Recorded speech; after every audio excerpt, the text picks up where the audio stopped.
Hi friends, ಎಲ್ರಿಗೂ ನಮಸ್ಕಾರ. Pets corridor ಚಾನೆಲ್ಗೆ ಸ್ವಾಗತ. ನಾನಿವತ್ತು ಗ್ರೀನ್ ಚಿಕ್ ಅನ್ನೋರ ಬಗ್ಗೆ ಹೇಳೋಕೆ ಬರ್ತಾ ಇದ್ದೀನಿ.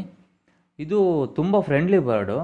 ಇದನ್ನು ನಾವು ಗ್ರೀನ್ ಚಿಕ್ಡ್ ಪ್ಯಾರಕಿಟ್ ಅಂತಲೂ ಕರೀತಾರೆ. AV ಕಲ್ಚರ್ನವರು ಇದನ್ನು ಗ್ರೀನ್ ಚಿಕ್ಡ್ ಕನೂರ್ ಅಂತಲೇ ಕರೀತಾರೆ. ಈ ಬರ್ಡ್ ಬಂದು ಒಂಥರ ಸೌಂಡ್ ಮಾಡುತ್ತೆ, ಕುರ್ ಕುರ್ ಕುರ್ ಕುರ್ ಅಂತ ಸೌಂಡ್ ಮಾಡುತ್ತೆ. ಬಿಟ್ಟರೆ ಮೆಲೋಡಿಯಾಗೂ ಸೌಂಡ್ ಮಾಡುತ್ತೆ. ನಾವಿದನ್ನು ನ್ಯಾಚುರಲ್ ಡಯಟ್ ಜೊತೆಯಲ್ಲಿ ಒಳ್ಳೆ ಕೇರ್ ಕೊಟ್ಟಿದ್ದೀವಿ ಅಂದರೆ ಅಪ್ ಟು 30 ಇಯರ್ಸ್ವರೆಗೂ ಬದುಕುತ್ತೆ ಇದು.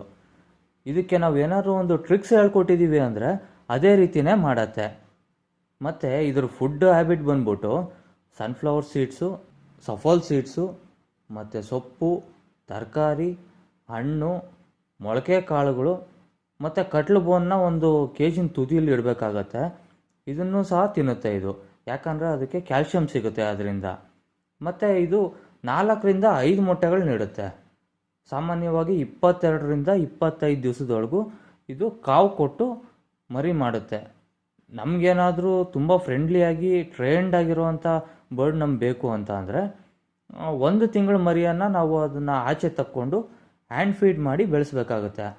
ಆಗ ಅದು ಪುಟ್ಟು ಮಗು ಥರ ಇರುತ್ತೆ. ಈ ವಿಡಿಯೋ ನಿಮಗೆ ಇಷ್ಟ ಆಗಿತ್ತು ಅಂದರೆ ಒಂದು ಲೈಕ್ ಮಾಡಿ.